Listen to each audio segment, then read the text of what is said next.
ክርስቲያኖች ሆይ እስኪ ለሁለት ደቂቃ ያህል ለዛሬ ጽድቅን እንዲያለማምደን ወደ መረጥነው ታላቅ አባት የገበያ ውሎ ልውሰዳችሁ። ባህታዊው አባ አጋቶን በአራተኛው መቶ ክፍለ ዘመን በገዳማ አስቄጥስ የነበረ መነኮስ ሲሆን ትዕግስቱ፣ ደግነቱ፣ አርምሞ፣ ትሩፋቱ ከምን ነገር በላይ ነው። የቀደሙ አባቶቻችን የፈለገውን ያህል መናኝ ቢሆኑ የሰው ጥገኛ መሆኑን አይፈልጉም።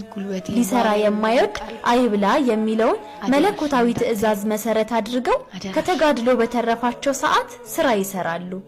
ሰሌን፣ እንቅብ፣ ሰፌድ የመሳሰለውን ይሰፋሉ።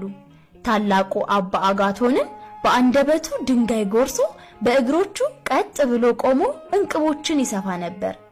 ታዲያ አንድ ቀን እንደ ልማዱ የሰፋቸውን 5 እንቅቦች ተሸክሞ ወደ ገበያ ሲሄድ መንገድ ላይ አንድ ነዳይ ወድቆ ያገኛል። እንደደረሰም ስመ እግዚአብሔር ጠርቶ ይለምነዋል። አባ አጋቶን ከእንቅቦቹ ውጪ ምንም ነገር አልነበረውምና እንቅቡን እንካ አለው። ነዳዩ ግን ወይ የሚበላ ካልሆነም ገንዘብ እንደሚፈልግ ይነግረዋል። ወዲያው ደግሞ የምትሰጠኝ ነገር ከሌለህ ለምን ወደ ገበያ ተሸክመህ አትወስደኝም አለው።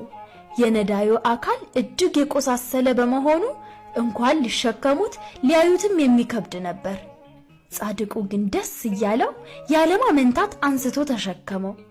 ከረጅም መንገድ በኋላ ከገበያ በመድረሳቸው አውርዶ ከጎኑ አስቀመጠው። ያ ነዳይ አላፊ አግዳሚውን ሁሉ ቢለምንም የሚዘክረው አጣ። አባ አጋቶን አንዷን እንቅብ ሲሸጥ ስጠኝ ይለዋል፣ ጻድቁም ይሰጠዋል። እንዲህ ስጠኝ እያለ የ5ቱንም እንቅቦች ዋጋ ያ ነዳይ ወሰደበት።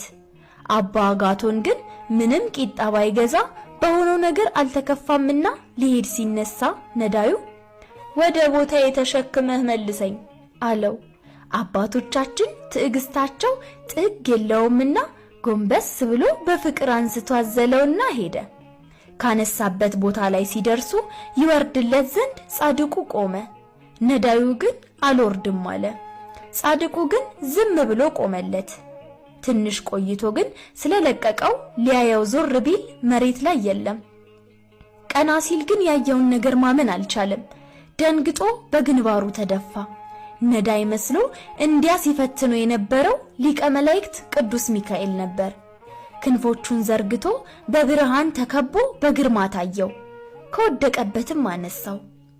ወዳጄ አጋቶን ፍሬህ፣ ትዕግስትህ፣ ደግነትህ ግሩም ነውና ዘወትር ካንተ ጋር ነኝ ብሎ ተሰወረ።